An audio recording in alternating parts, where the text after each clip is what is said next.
There we go. Fantastic. Guys, can you hear me now? Oh, brilliant. Brilliant. So all is well, I believe. Let me just check that. That's working fine. That's working fine on there. Each week we have a technical issue, and this week it has been just fine. We cut it to a very short moment, but we made it. Tonight's guest is here, is in the green room. Hopefully he's got that good internet. Last week we had a fantastic interview finally with Ed Fernandez, but his local community internet wasn't brilliant, and so we did have to cut that one a little short. But tonight's guest has got good hypnotist. Just a couple of hellos that we've got here. Adam Richard Dealer wins the first comment. Kerry Taggart says yes. Brilliant. Jeff Benenk is here as well. Jeff will be joining us in a couple of weeks' time as well on this show. That hypnotist guy, Richard Cole, is here. He says yay. Brilliant. And Jason Nobby Morgan obviously is here as well. Jason always checks in to make sure that I behave myself on these lives. So tonight's guest is a legend within the hypnosis industry, and as some of you noted, I have grown a lockdown beard, but I have absolute beard envy for tonight's guest. I saw a picture on Facebook of his beard, and it is the best beard I have ever seen, to be fair. But let's put it into perspective. Tonight's guest is a professional entertainer, and I love this, a human empowerment speaker. I love those phrases. I might steal them. Over 5,000 shows, dubbed the world's best hypnotist by MTV Europe, and star of his own documentary, which was Salish in Iceland. So, guys, please, I'm going to play my intro sequence, and on the other side of this, we're going to have the one, the only Salish the hypnotist. So get your questions ready for the legend that he is.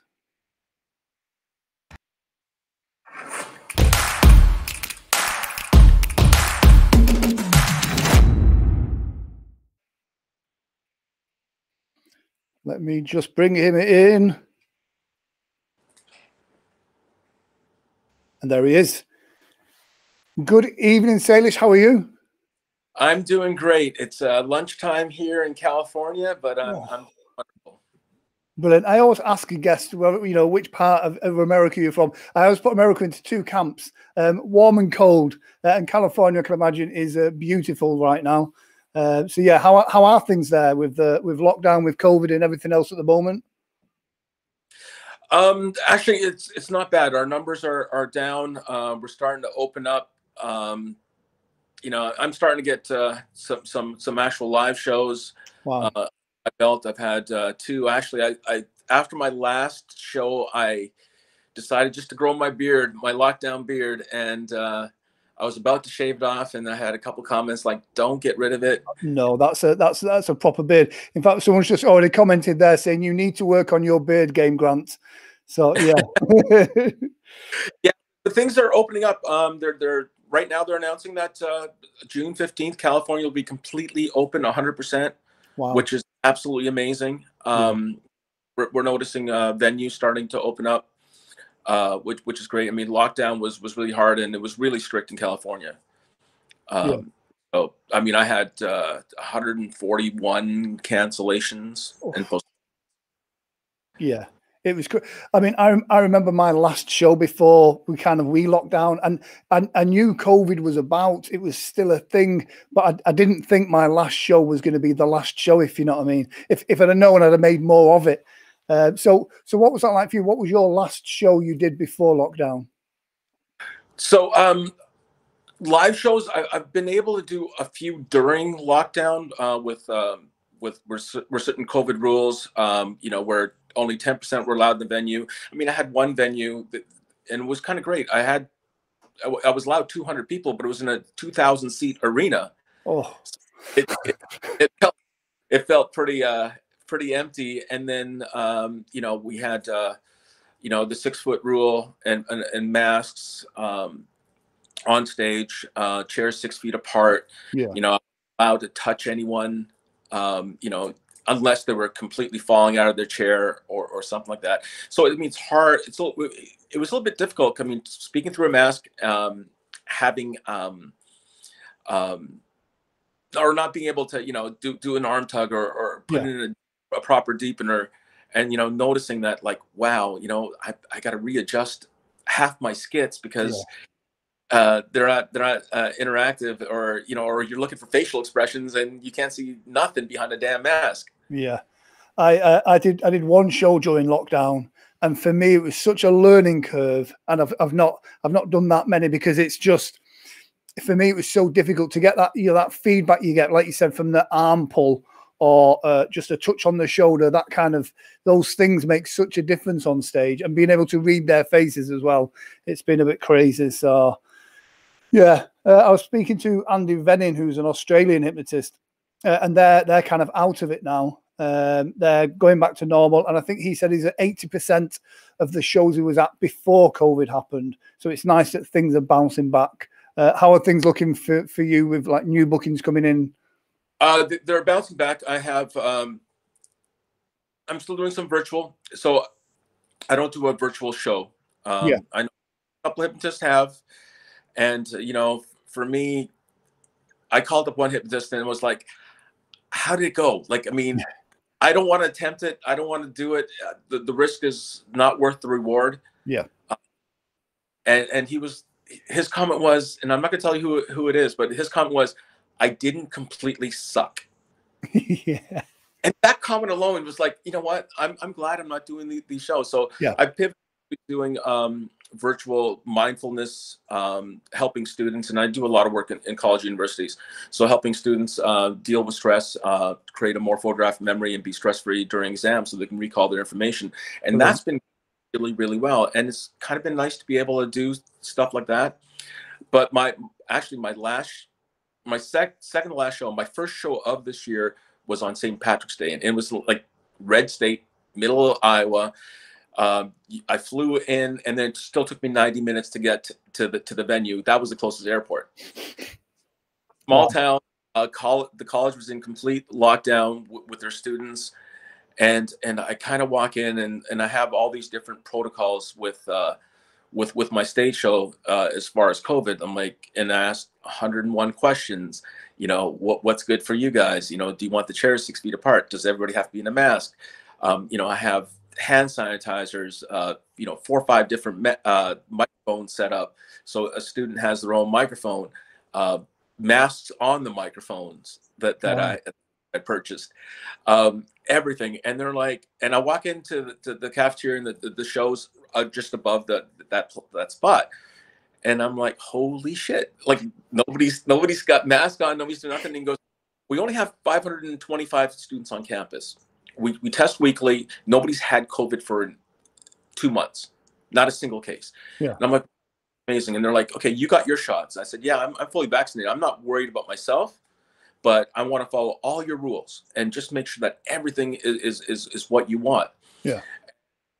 And I said, well, what about students on stage? And I look at my stage, and they have it set up like normal, chairs right next to each other. And I'm like, okay, you don't want them apart? Nope, don't worry about it. Well, what about students without masks on? He goes, if they're not wearing masks, we're fine with it. Nobody's got it, and we're good. Wow. It felt like a regular pre-COVID show, and I was in heaven. Nice. There's still a few skits that I didn't want to do. Yeah. Just safety factor and everything else. But besides that, it was just an absolutely wonderful show. And then my last show, again, COVID rules, venue of 700. I was only allowed 70 students there. So they were on a 10% capacity rule. Chairs 6 feet apart. And then I put black tape in front of their chairs on the floor, so they know where to place their chairs if their chairs ever move. Yeah. But then I a silver Sharpie, and I get them to write their names. Oh, that's a good idea. So I don't have to touch them, and I can say, hey, David, sleep. Yeah. And then instead of, how we like to touch people and go, you am touching upon awakening, David, upon awakening, you're going to be whatever it may be. Yeah. And that worked out really well. Yeah, that's a really great way of dealing with that, if you know what I mean. So again, I was stealing that. Oh no, absolutely, and I think it shows respect, because now you're calling people. They're our stars. Yeah, you're calling people by name. By the time the show's done, everybody in the audience will know exactly who was on stage, what their name was. Yeah. And as far as I'm concerned, I mean, I'm doing shows on campuses. even if they've seen each other on campus, they will talk to each other afterwards. Like, I saw you on stage. You were awesome. And they'll know exactly what their name is. And they're walking stars, on campus. Yes. Yeah. So Alana Jennings has just asked, he says, great idea. But what happens if volunteers share the same name? If they share the same name, I will ask them to either put their last name or their initial. Yeah. Or if they have a nickname they want to go by. Yeah. So, and Alana Jennings has just also said, will I be shaving my head to focus on your beard too, Grant? Summer look. Hey, some of us are follically challenged, so yeah, I had to work on my face game because I couldn't work on my head game. Yeah, Jeff Bennick says that's a great way of making it more personal as well. Absolutely, that kind of, we know people's names are the most powerful words for them. So yeah, such a great way of doing that. So going back before everything, before COVID, before the 5,000 shows, what was your first introduction to stage hypnosis? So a couple introductions. My first one was college. I was going to college in Canada, raised in Canada, and seen a hypnotist, walked up on stage, wanted to volunteer, didn't work, went off stage. Okay, what? Second time again, same thing. So I'm thinking, okay, this crap ain't real. The third time around, second time around, I had 4 friends that were on stage because it was my second year of university. I had 4 friends on stage, and 2 of them, I know they would make asses on themselves. The other 2, actually, they were both female. The most quiet, shy, timid women you'd ever meet in your life. Just absolute sweethearts. And the crap that came out of their mouth. Yeah. Oh my God, this is real. And then my third time around, I talked to the hypnotist beforehand, and he says, you know what, just try it on stage. Try it out in the audience. You're just too worried. Just let yourself go. Don't try too hard. Just let yourself fall asleep, but don't think about it. And I did, and I ended up on stage, and I knew what I was doing, but I couldn't stop myself. And I thought, oh my God, this person's got this power over me. The only people that ever controlled me was probably my football coach. Right? That's the only person I listened to. I didn't listen to any of my professors, nobody. And so I went from there, and I forgot all about it. And then I started doing stand-up comedy, open for a hypnotist. He loved my work, asked me to go on the road with him for 30 days. And it ended up being almost 2 full years, 17 times across Canada from border to border.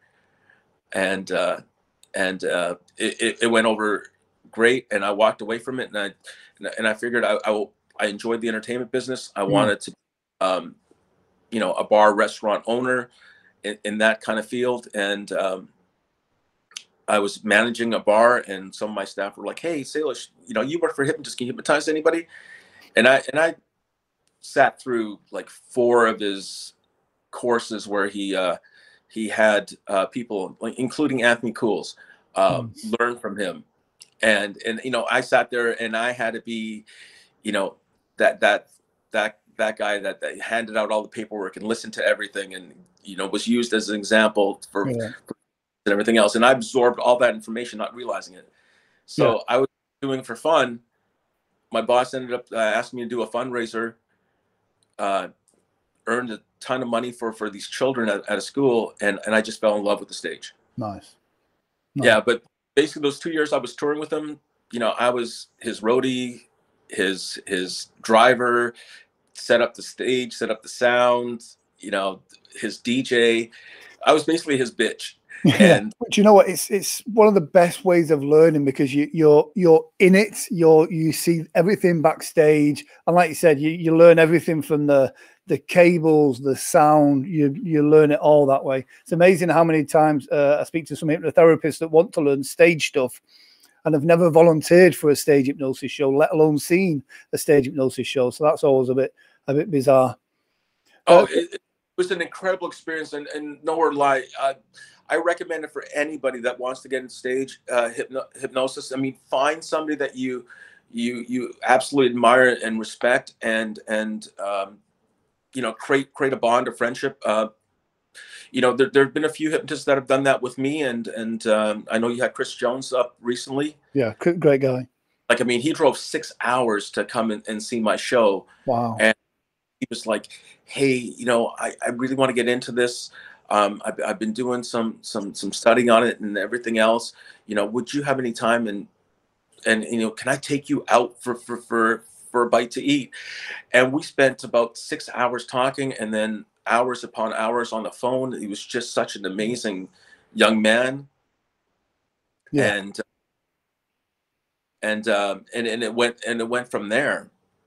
I mean, it's Our bond got there, where, I mean, Chris has even named his daughter after my son.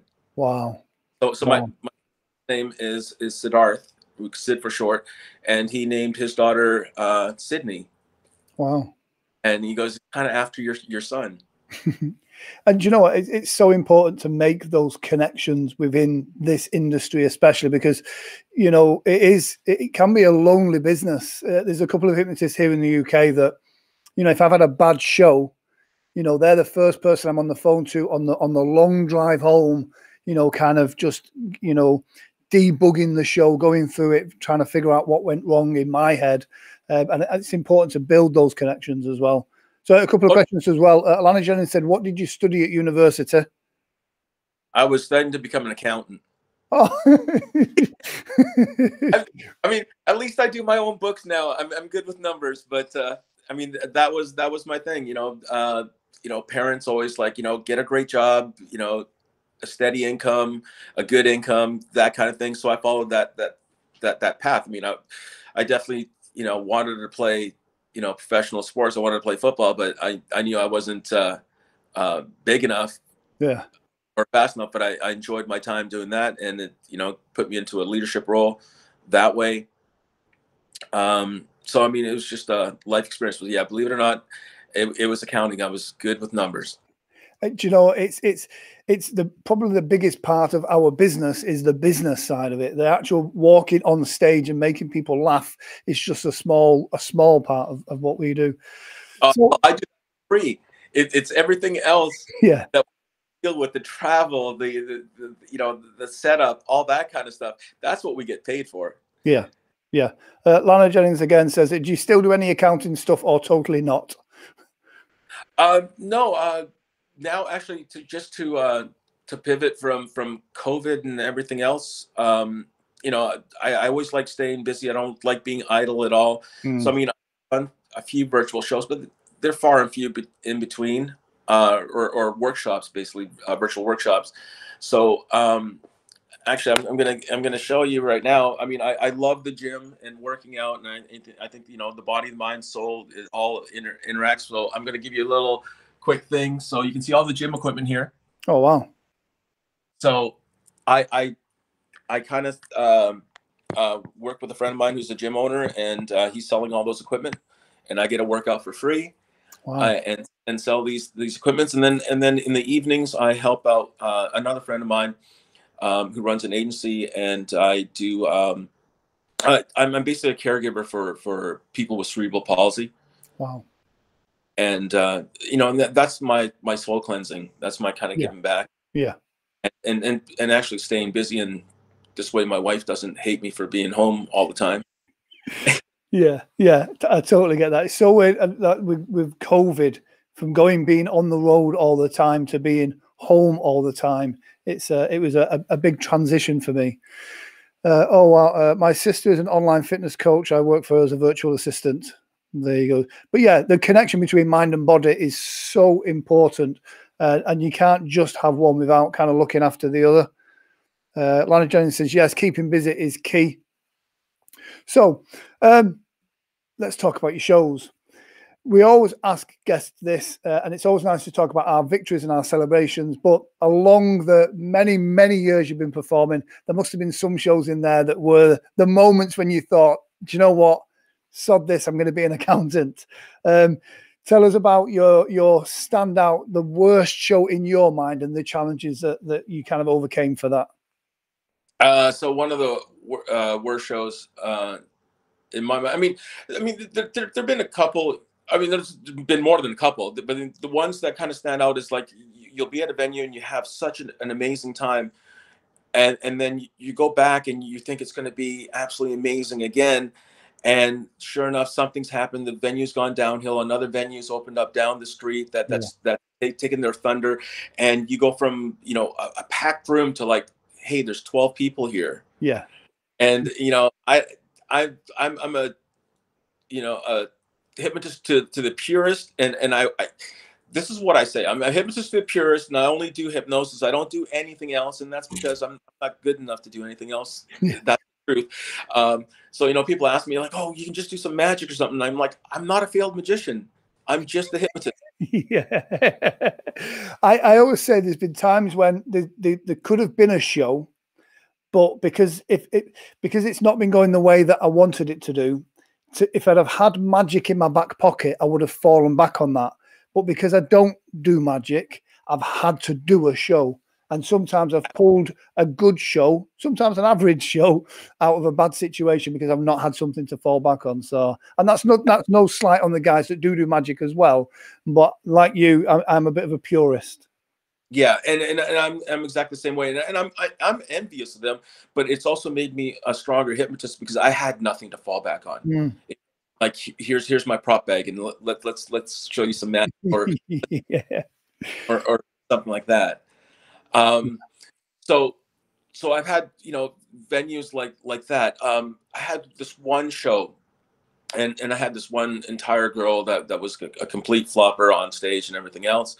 And, I basically told her, if you fall to that chair one more time, I'm going to kick you off my stage because safety benefits and everything else. So the rest of the show, she was freaking amazing. She stayed in the chair the entire time until the last 40 seconds of the show. Like I'm doing my outro and leaving positive suggestions and everything else. And the next thing you know, she's flopped over on her chair. Oh. And she's like right down, but she's in her chair.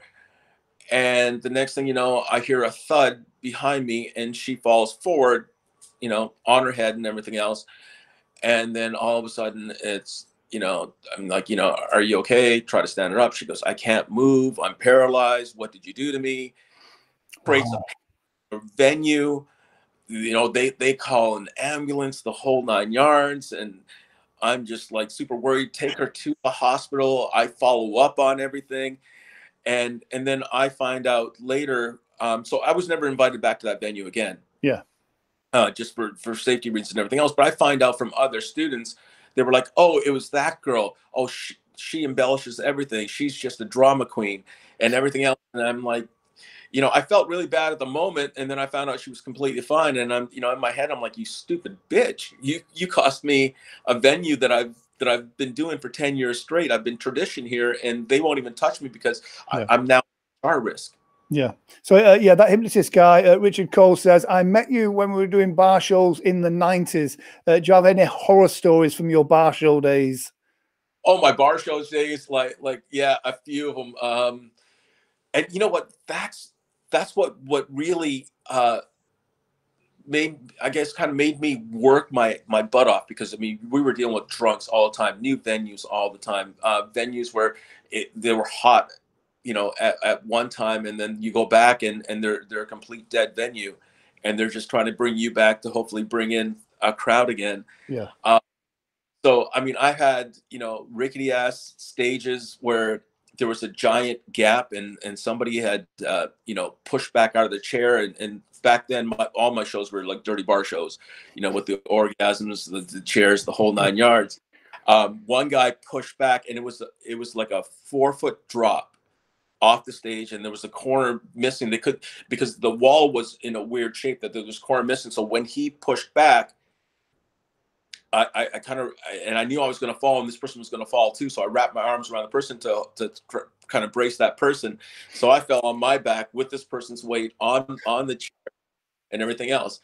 I had one where I had it was a bar venue, 2 tiers, and sometimes you get your rowdy people and everything else, and you ask for the security to keep them quiet. But I had this one that was on my stage. He was on the 2nd tier, and you could tell he was a drunk. And I tell absolute drunks, like, if you got the head spins, don't come on my stage. Yeah. And sure enough, he's sitting there, and then right near the end of my induction, I see him kind of dry heaving, and I'm like, oh no, he's gonna blow chunks, and he's dry heaving a little bit more, like, oh no, and then hand over the face, and I'm talking about a spray, like fingers all over, like the 4 or 5 people in the front row in front of him, because he was teared up, and they, you know, of course he's not hypnotized, and he walks off stage. The entire crowd's just like, oh. I hear a couple of gaggers in the audience, and the funniest thing is, like, wake the rest of the people up, and the ones in the front row were perfect. I had them down great, and then, you know, I saw this one girl with really long hair. She's like doing this with her hair and looking at her hair. And I'm like, and she's still under, because I was going to, you know, get her to wash up and stuff, and I just said, what the hell, just sleep. And sure enough, she's down again, and I mean, this poor girl's got puke in her hair the entire show. I mean, we joke. I mean, I have a terribly weak stomach. I think if that was me, I'd have been sick on them myself as well. I don't know why people think putting the hand in front of the mouth helps. It just sends it off in different directions. Yeah, it was like a spray everywhere, and disgusting. And then, you know, in the bar shows, you know, you got your drunks, and you know, clothing has been completely taken off. I've had you know, and you learn every skit you do, every time you do something. Like, if you see my show now, you're like, oh wow, you got a lot of disclaimers of, like, you know, you will not throw anything, you will not spit at me, you will not, you know, fit somebody, you know, all that kind of stuff, you know, your chairs. And that's because I've either been hit, smacked, punched, groped, something. Yeah. And then yeah, it's weird, because, like, you know, when you're first doing it, and you hear these disclaimers from other people, and you kind of think, oh right, and then as you progress, as you get that experience, you tick them off your list and go, oh, that's why we say that. That's why we say that. So yeah, it's yeah. So Richard Cole, the hypnotist guy, says, do you still do bar shows? I only do about 6 or 7. So 13 years ago, I lost my 2 nieces and my brother-in-law to a drunk driver. It was just before Christmas. Oh. And I mean, the driver was completely drunk. He was driving a cement truck, of all things. Wow. And it hit them at 130 kilometers an hour. So for the Americans out there, you know, a good almost 80 miles an hour. Wow. Yeah. And it was hard to walk into bar venues and promote drinking and everything else. And I mean, I was a bar guy. I mean, I worked from bars at the age of 17, from washing dishes to, you know, being head of security to bartending to everything else. So I love that industry. But every time I had to walk up on stage and, you know, promote drinking, I just couldn't, because in the back of my mind is like, what if somebody leaves? You're pushing drinking so much, and the venues always want you to push the drinking, the alcohol. I was like, what if somebody leaves my venue and gets into a car crash? Yeah. Or somebody. So now I do about 7, 8 different venues, and I've done them pretty much every year. You know, I got one venue that brings me in. It's in Sturgis, so that's where they do the bike rally, but they bring me in December. And they brought me in during Sturgis as well, and that's a crazy show. But in December, they have this show called Salish Navidad instead of Feliz Navidad. Nice. And I've been doing a yearly, except for this past year due to COVID.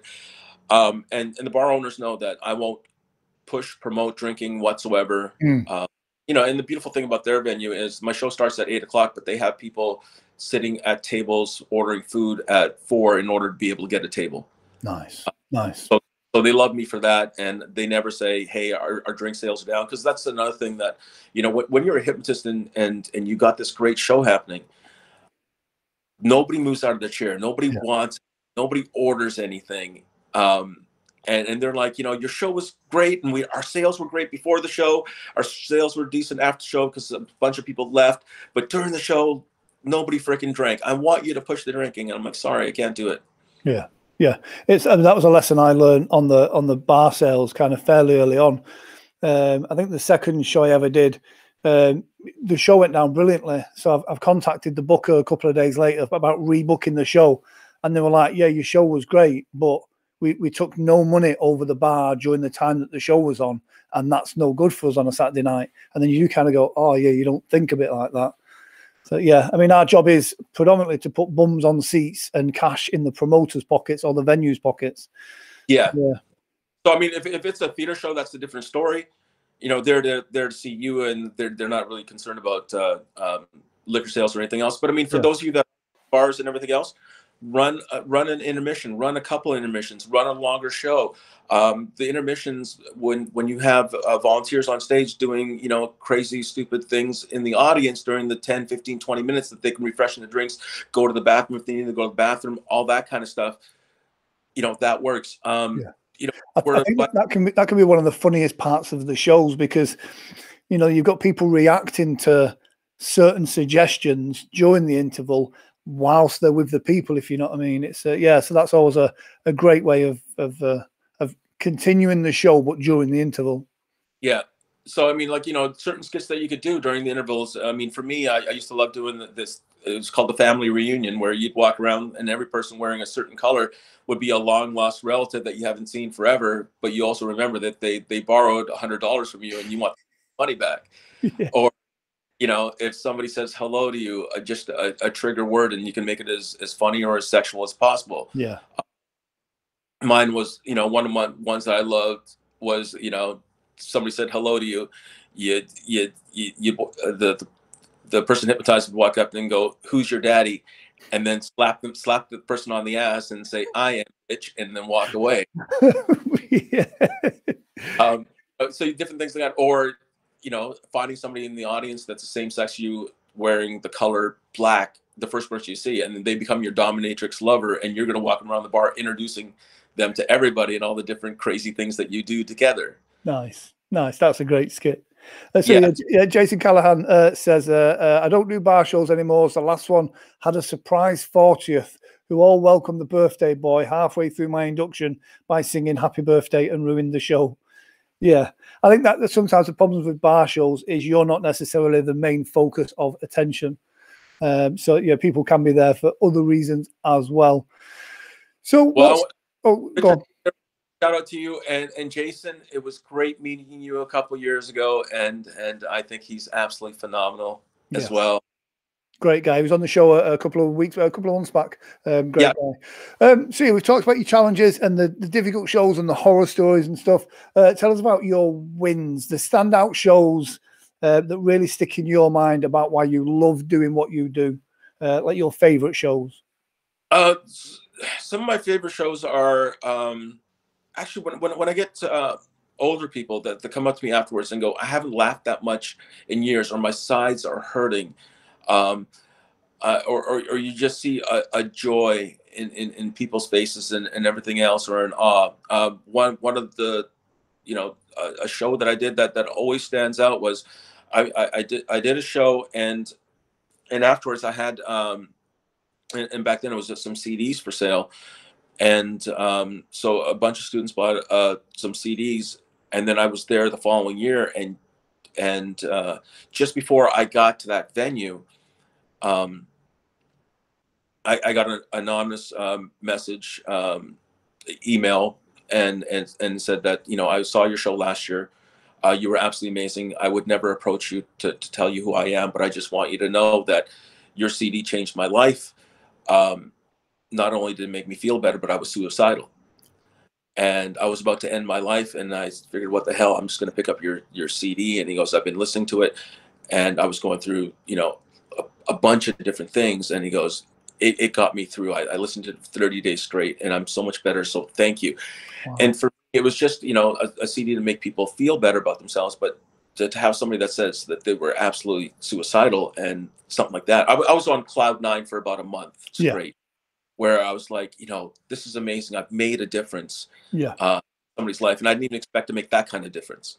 And I think it's such an important point, because I know sometimes it's as entertainers, you know, everybody laughs, everybody has a good time, and then we go home And sometimes we feel we've just made people laugh and that's it. But it's so important that, you know, what we do by bringing joy to people's lives does have a massive impact. And by being able to use hypnosis to really make a profound change on somebody's life that they're going to have, you know, they're going to remember you and what you've done for them for a very long time. And hopefully, you know, they'll then kind of, you know, they can pass that on to somebody else at some point when they go into that dark place. So we've got a couple of quick hellos as well. Hi from SHC.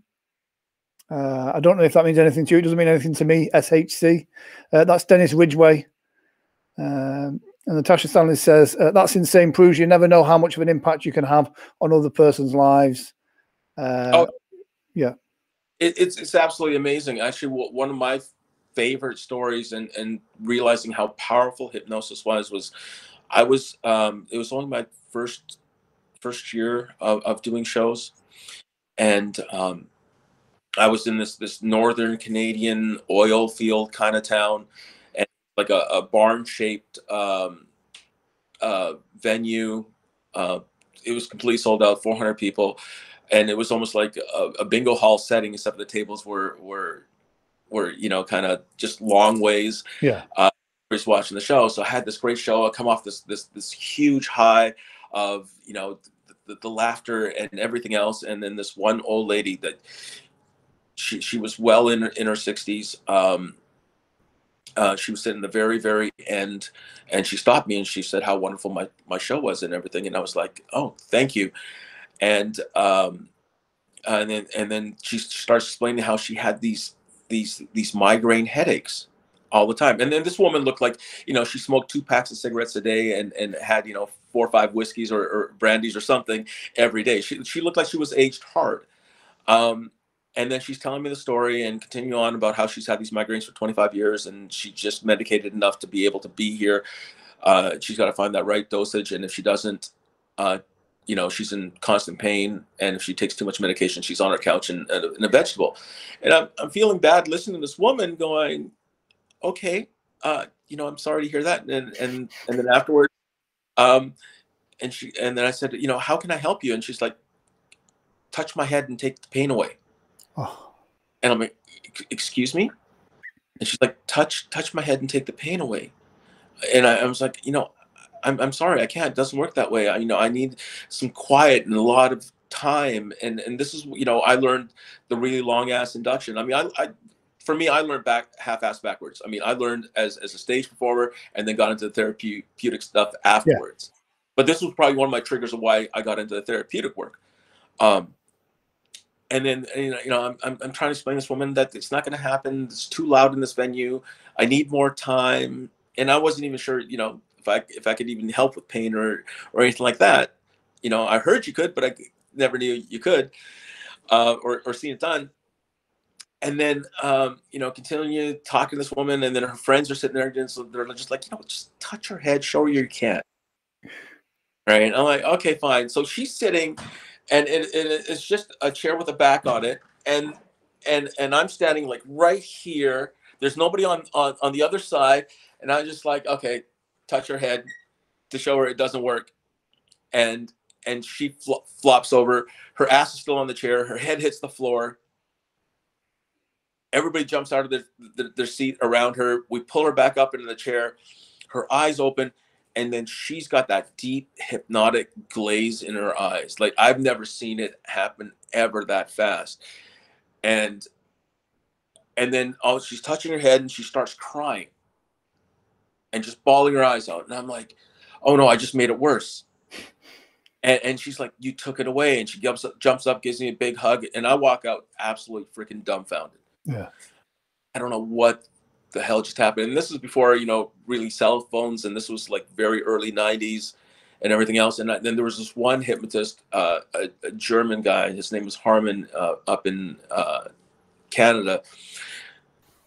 His knowledge was incredible, everything and anything he knew about hypnosis, but and he was so brilliant, but his accent was so freaking thick that nobody could understand him. So he made you know, in Canada, he made a shitty hypnotist because he had this just really, really thick German accent.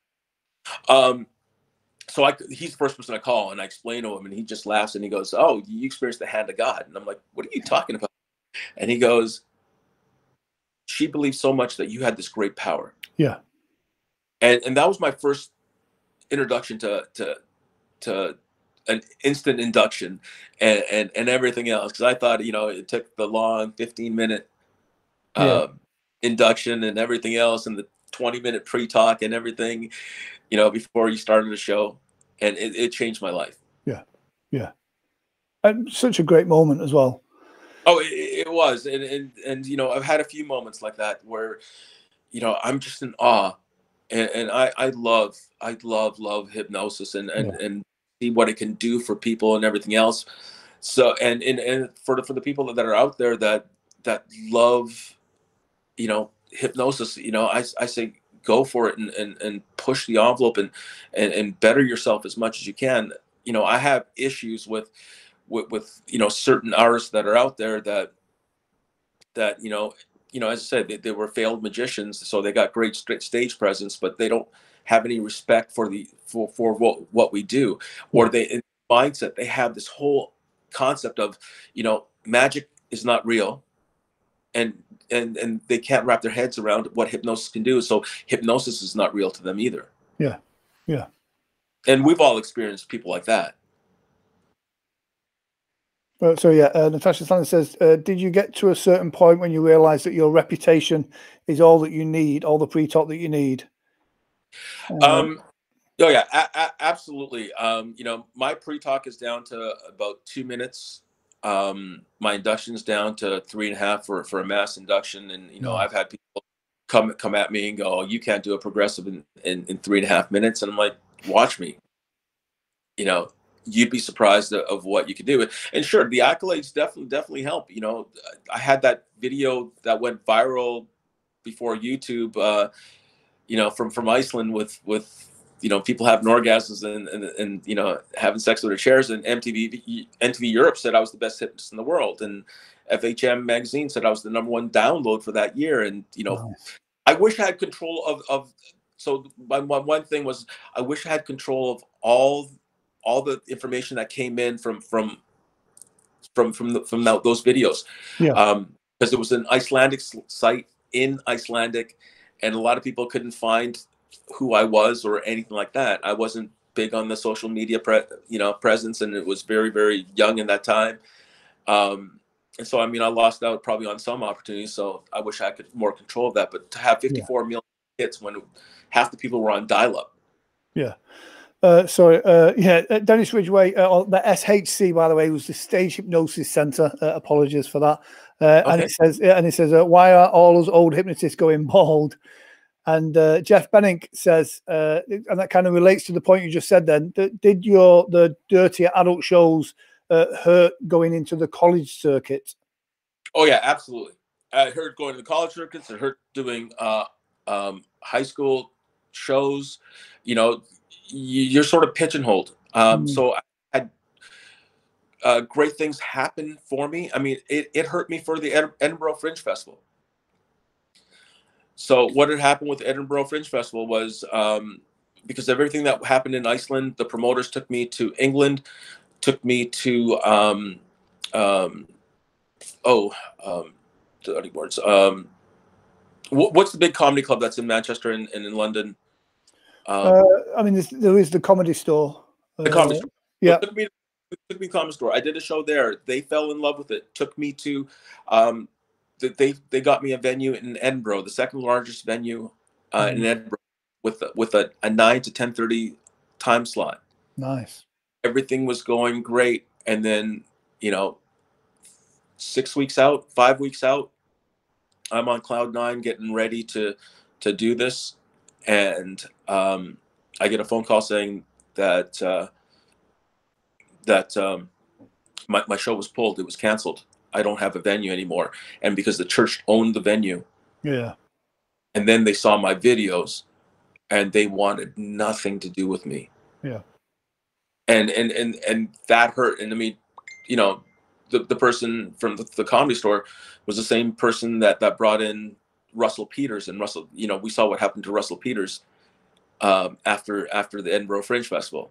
You know, he toured. He made $125,000 a night, and toured the world and everything else. I don't say I was going to be that big, but you know, there was a lost opportunity there. So Yeah. yes, you got to be able to differentiate on your show and choose, you know, the path that you want to take, and Yeah. everything else. But again, you know, the stuff I did 20-25 years ago, half the stuff I couldn't do even on stage now, just not, you know, politically correct or anything like that.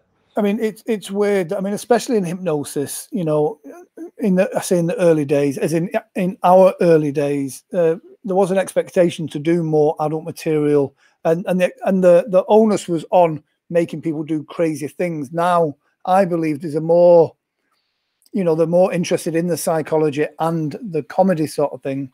And like you said, it was of its time, but now, like you said, some markets, it's not politically correct. It's a crazy world out there at the moment.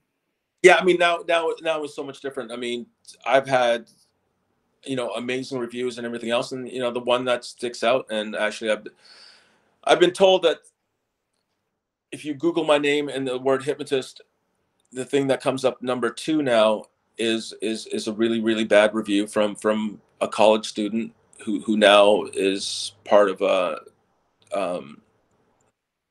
district attorney at works for a district attorney out of state and everything else, and she was a huge avid person for LGBTQ and everything else, but she just wrote this scathing article about me, saying that I was heteronormative, and you know, because I used the word ladies and gentlemen on stage, and Yeah. she realized I also used the word ladies and gentlemen, people, you know, in the audience.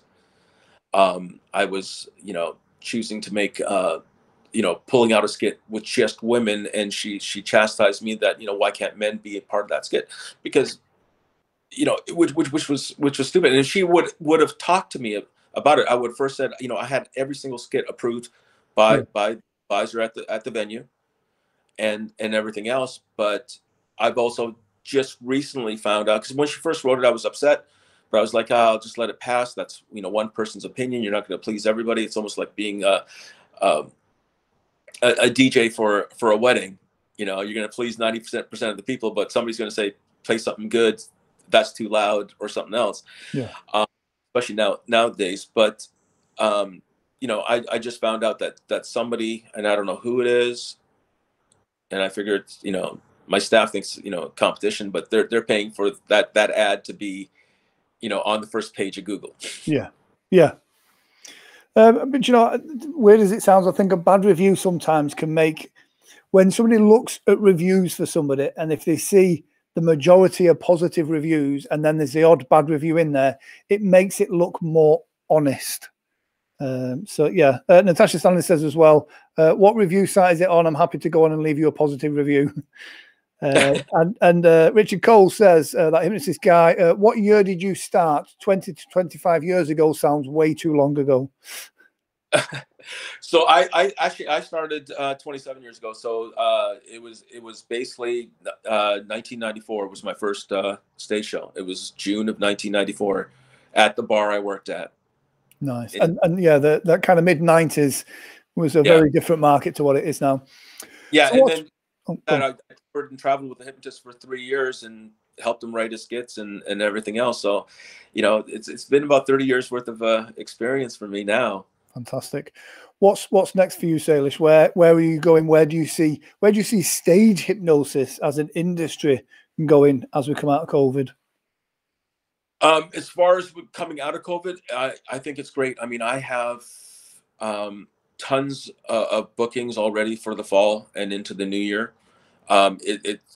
People are starving for great entertainment, and especially, you know, something that we do with the close quarters and touching and everything else. We were the first group of people probably to be dismissed for hypnosis and not being able to do anything live. And we will be one of the last ones, just because of all the different COVID rules. But once we come back, you know, it's great. And I have, you know, I'm almost completely booked for my August orientations for universities and colleges, which is absolutely wonderful. A few schools are still tentative, saying, we just hold this date.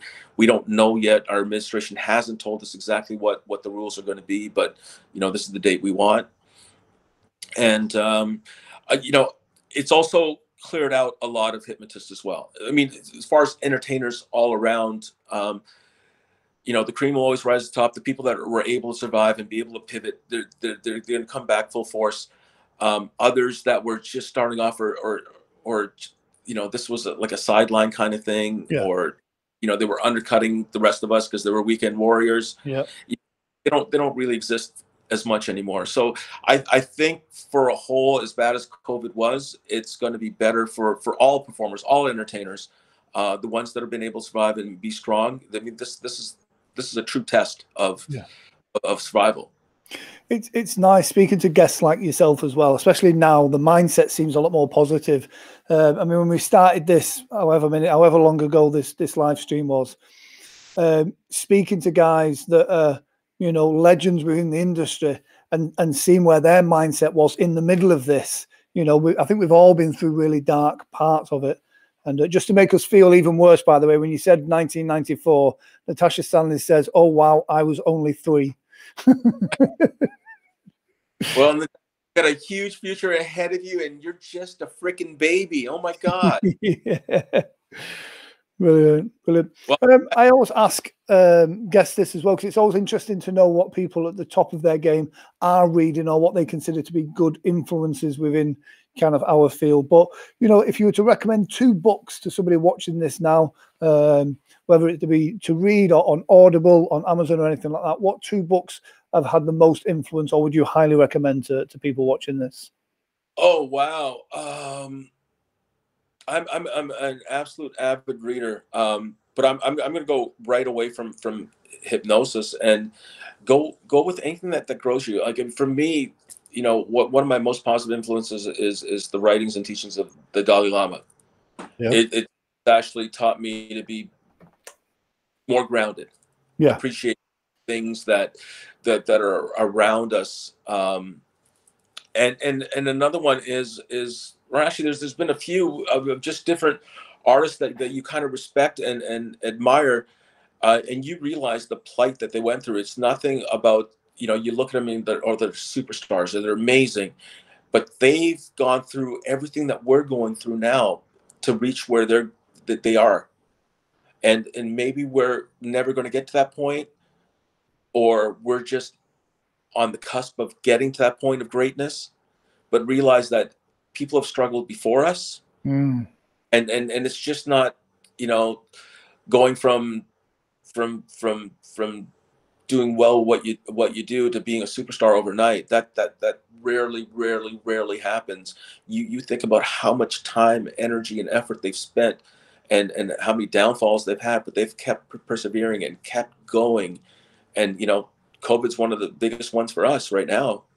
Yeah, and it's such great life advice that no matter what it is you want to do, or wherever it is you want to be, you have just got to keep going. Just dig deep and keep going. Yeah, absolutely spot on. Yeah, and the most important thing, and for me, and I try to teach everybody this, is treat yourself like you would your own best friend.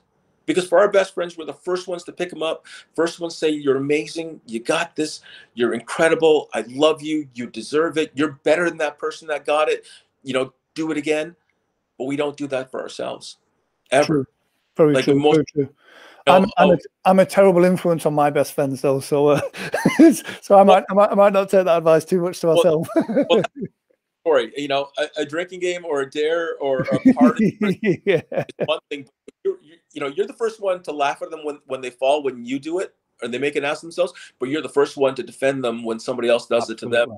Absolutely. People fight for them. So fight for yourself. Talk to yourself like you would your own true best friend, instead of questioning or doubting yourself, or going, "Oh, whenever something good happens, something always bad happens, and that's my life." Yeah. Well, you know what? If you keep believing that, that's what's going to happen to you. Yeah. Yeah. We do sometimes. We look after our pets, and we show our pets more respect and care than what we do ourselves sometimes. Mm-hmm. So yeah, again, if there's a hypnotherapist watching this, looking at going into stage work, or somebody watching this interested in becoming a stage hypnotist, what What tip, what piece of advice that you wish you'd have been told or taught in the early days? What golden nugget of advice would you give to them? The golden nugget advice. You know, honestly, so when I first got into it, there was this level of, here, let's see, my head. There we go. You know, I'm a hypnotherapist, and this is my level. Oh, you're a stage performer? Like, you're making us look bad and everything else.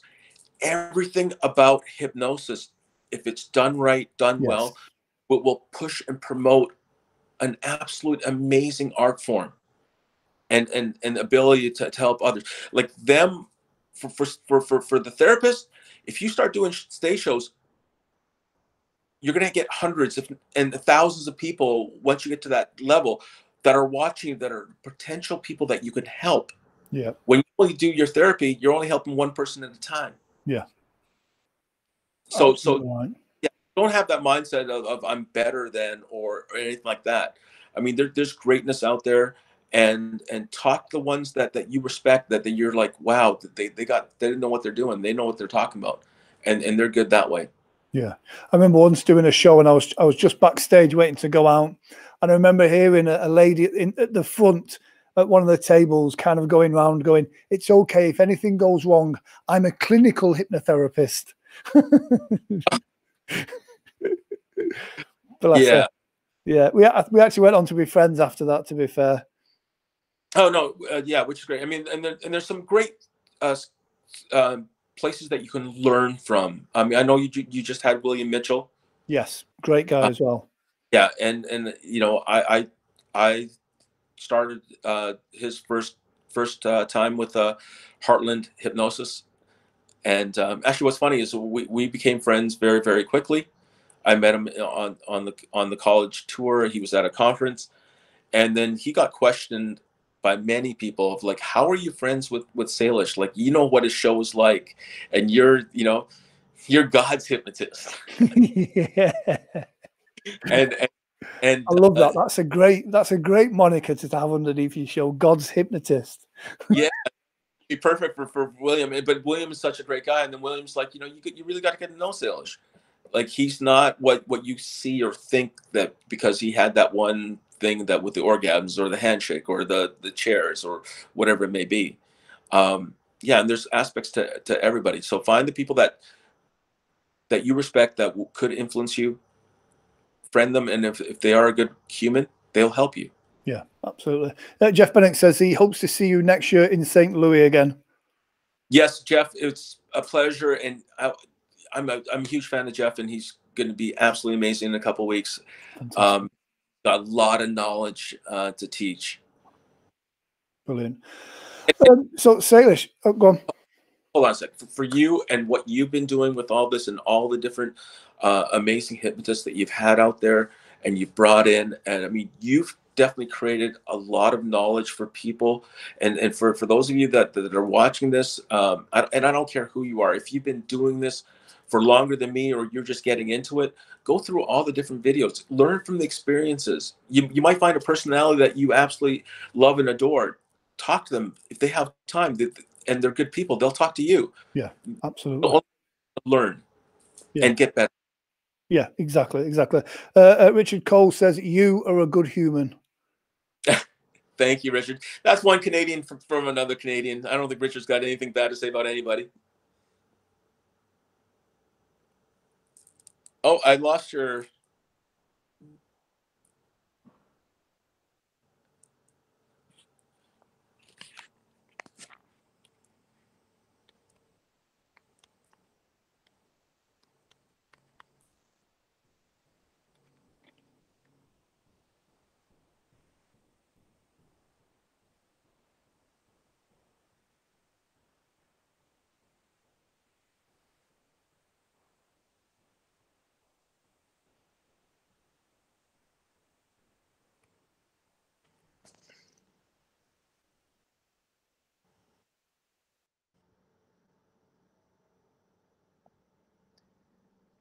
I don't know what just happened. I don't know then. It went quiet on my end and your end. Oh, there, I can hear you now. There we go. I think you hypnotized my my internet.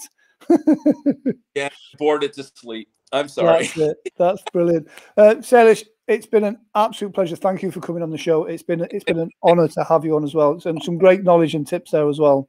Absolute honor for me to be on this, and I feel very, very privileged, and now I'm not jealous of all my friends that have been on it before me, and I'm just like, when's he gonna ask me? Yeah, I must admit, it's so awkward that it is like I have my list of my people that I want on, and you go down it, and it's kind of like, you know, working with people's availability. But yeah, absolutely, and I always try and mix it up as well, just to try and get, you know, different people that have got different experiences and bring different things to the table as well. So it is by no means an order of importance. And it's weird because I'm just honored that you asked me, and it was a privilege to be on this, and I want to thank you very, very much. Oh, well, thank you for sharing your time with both myself and for the people watching as well. And good luck with everything that's coming up for you in the future as well. And hopefully, you know, our paths may cross at some point, and I might have grown my beard out a bit by then.